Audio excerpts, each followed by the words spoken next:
Kecelakaan maut sebuah mobil bak terbuka atau pick-up terjadi di Jalan Raya Desa Uringin Anom, Kecamatan Poncokusumo. Akibatnya 8 penumpang tewas di lokasi kejadian. Diketahui peristiwa kecelakaan maut terjadi Rabu siang. Mobil pick-up tersebut ditumpangi 14 orang usai arisan keluarga di Senduro, Ranupane, Lumajang. Sebuah mobil pick-up bak terbuka jenis L300 Rabu siang mengalami kecelakaan tunggal menabrak sebuah pohon di Desa Uringin Anom, Kecamatan Poncokusumo, Kabupaten Malang. Akibatnya 8 penumpang tewas di lokasi kejadian. Peristiwa kecelakaan maut ini berawal dari mobil bak terbuka yang dikemudikan Muhammad Asim, warga Lumajang dengan penumpang 14 orang usai melakukan arisan keluarga di Ranupane, Lumajang. Namun setelah perjalanan pulang di Desa Uringin Anom, Kecamatan Poncokusumo, diduga sopir mengantuk, tiba-tiba mobil tersebut oleng sehingga lepas kendali dan menabrak sebuah pohon di badan jalan. Kapolsek Poncokusumo AKP Sumarsono membenarkan kecelakaan tunggal maut menewaskan 8 penumpang usai arisan keluarga dari wilayah Ranupane, Lumajang. Akibat kecelakaan maut, selain 8 penumpang tewas di lokasi kejadian, serta sopir dan penumpang lainnya mengalami luka-luka dalam perawatan tim medis rumah sakit. Sementara untuk mengetahui penyebab pasti kecelakaan, kini kasusnya ditangani unit Laka Lantas Polres Malang dan bangkai mobil dievakuasi sebagai bukti penyelidikan. Informasi sementara setelah hasil penyelidikan kami, keterangan saksi-saksi bahwa didapati kendaraan tersebut dari arah timur, dari arah Ranupane menuju Kedosari tumpang. Kebetulan mungkin pada saat di Jalan Raya Uringin Anom, sopir diperkirakan ngantuk sehingga menabrak pohon. Untuk penumpang yang ada di belakang pickup terlempar ke depan sehingga terjadi korban meninggal. Yanto Yanjung melaporkan. Kapolres Malang AKBP Hendri Umar Kamis pagi mengunjungi 4 korban kecelakaan di Poncokusumo yang saat ini dirawat di Rumah Sakit Saiful Anwar atau RSSA Malang. Kapolres memastikan kondisi keempat korban mulai membaik. Sementara korban laka yang meninggal dunia saat ini menjadi 8 orang dan dugaan kecelakaan akibat sopir pickup mengantuk. Kapolres Malang yang tiba di Rumah Sakit Saiful Anwar atau RSSA Malang langsung menuju ke ruangan keempat korban dirawat. Kapolres berkunjung untuk mengecek kondisi para korban. Usai mengunjungi keempat korban, Kapolres Malang AKBP Hendri Umar mengatakan bahwa saat ini korban meninggal dunia sebanyak 8 orang. Dari 8 korban yang meninggal, 6 diantaranya merupakan orang dewasa dan 2 lainnya anak-anak. Sedangkan untuk korban luka sebanyak 6 orang, di mana 2 orang yang mengalami luka ringan dirawat di Rumah Sakit Sumber Santosa Tumpang, Kabupaten Malang, sedangkan 4 korban yang mengalami luka berat dirawat di RSSA Malang. Kondisi 4 korban yang dirawat di RSSA juga sudah mulai membaik.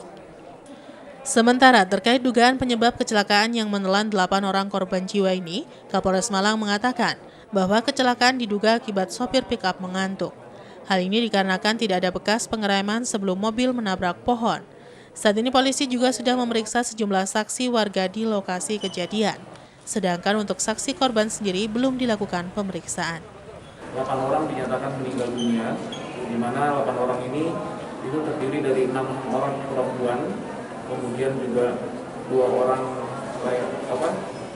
8 orang ini semuanya adalah perempuan, kemudian 6 orang adalah perempuan dewasa dan 2 orang adalah masih anak kecil yang berumur sekitar 10 tahun dan juga dia masih berumur sekitar 5 tahun.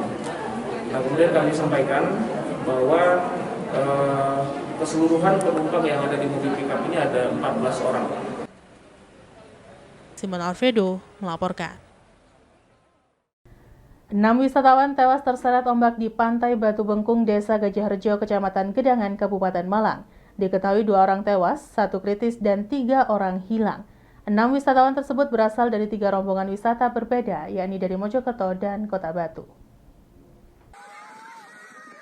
Beginilah video amatir detik-detik ditemukannya wisatawan yang terseret ombak Pantai Batu Bengkung, Desa Gajah Rejo, Kecamatan Gedangan, Kabupaten Malang.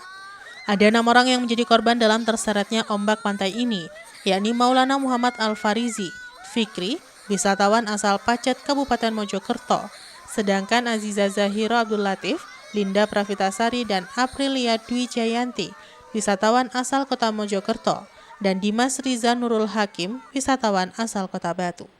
Mereka merupakan wisatawan dari 3 rombongan berbeda, yakni rombongan dari Kota Batu, Mojokerto Kota, dan mahasiswa Institut Kiai Haji Abdul Halim, Kecamatan Pacet, Kabupaten Mojokerto. Linda dan Aziza sudah ditemukan tewas setelah terseret ombak, mereka tersangkut di batu karang. Keduanya sudah dievakuasi ke Rumah Sakit Saiful Anwar. Linda adalah rombongan Mojokerto Kota, sedangkan Aziza adalah rombongan mahasiswa Institut Kiai Haji Abdul Halim. Satu korban bernama Aprilia yang merupakan satu rombongan dengan Linda asal Mojokerto Kota ditemukan dalam kondisi kritis, diduga karena terbentur karang. Saat ini juga dalam perawatan di rumah sakit. Sementara 3 dari 6 orang itu, yakni Maulana, Dimas, dan Fikri, hingga saat ini belum ditemukan dan dalam pencarian tim SAR gabungan. Kasat Pol Air Polres Malang menjelaskan terseretnya para korban terjadi usai mereka berfoto di bukit yang berada di bibir pantai.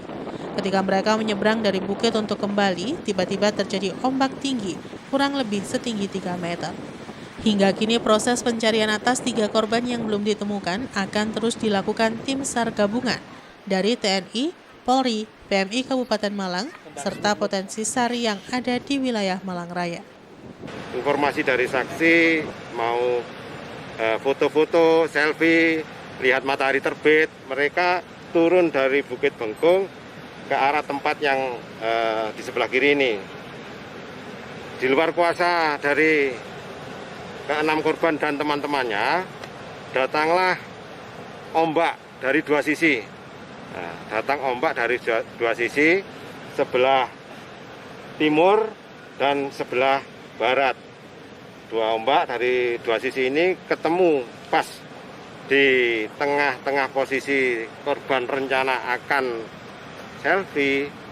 Nah, karena faktor dari di luar kuasa kita, di luar kuasa dari rekan-rekan atau jumlah 6 ini, mereka terbawa arus atau terseret arus dari ke-6 pengunjung wisata.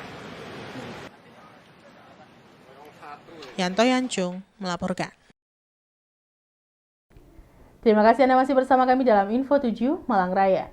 Umat Buddha Kota Batu merayakan Tri Suci Waisak 2565. Perayaan Tri Suci Waisak dengan tema Cinta Kasih Keluhuran Bangsa digelar di Vihara Dhamma Dipa Arama sesuai protokol kesehatan dengan khidmat. Umat Buddha merayakan Hari Raya Tri Suci Waisak 2565. Rabu petang hingga malam hari bertempat di Vihara Dhamma Dipa Arama, Jalan Raya Insinyur Soekarno, Mojorejo, Kecamatan Cunrejo, Kota Batu. Pelaksanaan Hari Raya Tri Suci Waisak tahun ini digelar dengan menerapkan protokol kesehatan dan pembatasan peserta dikarenakan masih dalam suasana pandemi COVID-19. Umat Buddha menyebutkan Tri Suci Waisak menggambarkan 3 peristiwa penting bagi umat Buddha.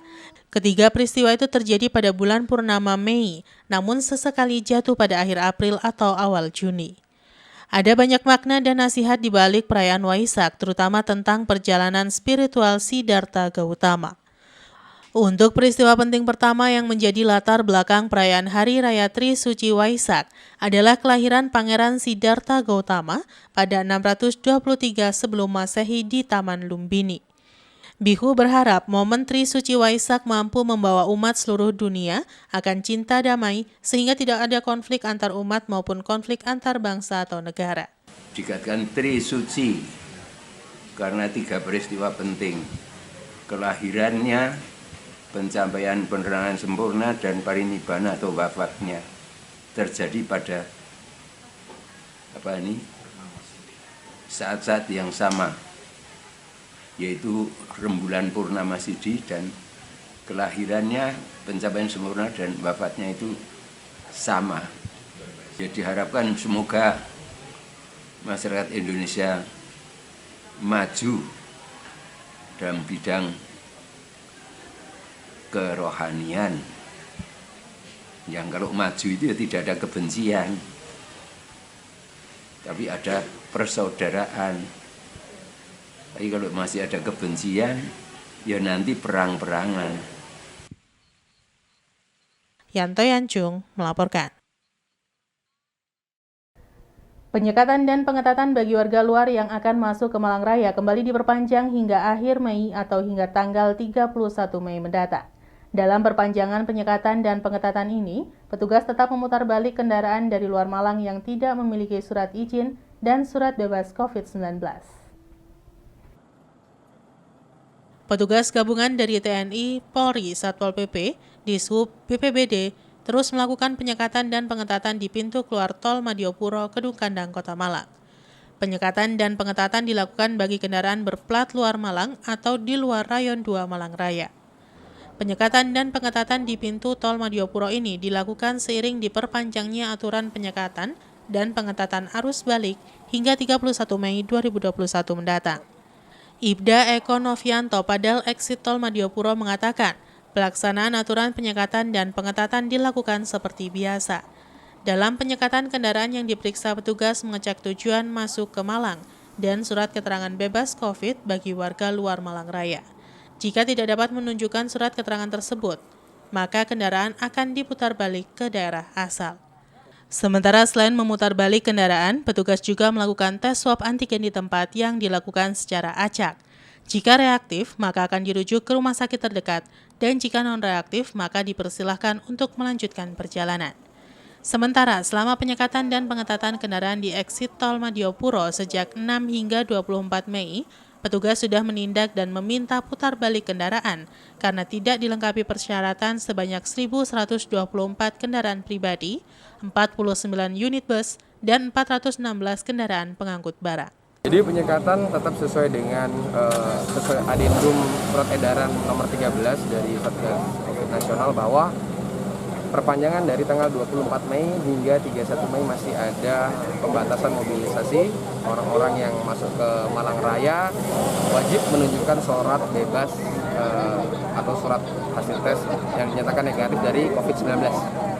Jadi rapid ini ditujukan untuk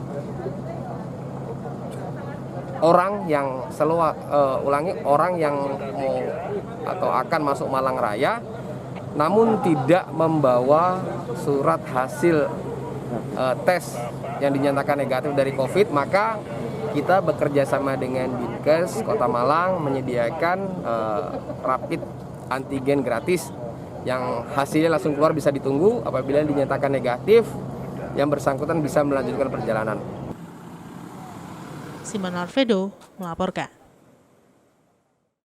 Terima kasih Anda masih bersama kami dalam Info 7 Malang Raya. Diduga akibat melimpahnya pasokan sayuran dari petani karena dukungan faktor cuaca, sedangkan permintaan cenderung menurun, berdampak pada turunnya harga sebagian besar sayur di tingkat petani. Hal ini mengakibatkan petani mengalami kerugian karena pengeluaran lebih besar dari hasil panen. 2 minggu pasca Lebaran, harga sebagian besar komoditi sayuran mengalami penurunan harga sejak beberapa hari yang lalu. Turunnya harga ini terbilang cukup drastis dibandingkan pada saat sebelum Lebaran. Turunnya harga sayuran ini diduga akibat melimpahnya pasokan hasil panen dari petani karena dukungan faktor cuaca. Sementara permintaan menurun sehingga pasar cenderung agak sepi dari transaksi jual-beli. Beberapa jenis sayuran yang mengalami penurunan harga diantaranya seledri yang saat ini di tingkat petani dijual kisaran harga Rp2.000 per kilogram. Tomat 2.000-an, brungkul di kisaran 1.000 sampai dengan 2.000-an per kilogram, cabai kecil 15.000-an per kilogram. Padahal sebelum Lebaran harga jual sayuran tersebut di atas 5.000-an, bahkan seledri sempat dijual 10.000 per kilogram pada saat sebelum Lebaran. Menurut salah seorang petani di kawasan Torongrejo Batu menjelaskan, turunnya harga sayuran pasca Lebaran ini sangat terasa sekali, sehingga hasil panen diperkirakan tidak akan bisa menutupi biaya pengeluaran dan petani banyak yang mengalami kerugian. Di lokasi sisi kiri dan kanan jalan masih menjadi lahan pertanian produktif yang dimanfaatkan warga untuk bertani. Tidak jarang, petani mengalami kerugian akibat harga jual sayur yang turun tajam dan hasil panen tidak bisa menutupi biaya pengeluaran. Seperti kol, kubis, bawang merah, seledri, ya. Ini merosot semua, Pak. Tadi berapa sekarang, Pak? Seledri sekarang kalau di petani, Petani. 2.000. Kemarin sempat lumayan ya? Kemarin mau hari Lebaran agak naik. Sempat berapa? Sampai 6.000. 6.000 sekarang 2.000. Emang pembelinya nggak ada, Pak ya? Iya. Tapi aktivitas pasar kan juga tetap ramai juga kelihatan pasar sayur. Sayur agak sepi. Oke, sepi sekarang. Ya. Iwan Hikmawan melaporkan. Menjelang puncak kemarau sekitar bulan Agustus atau September mendatang harus diwaspadai petani di kawasan Dau, Kabupaten Malang.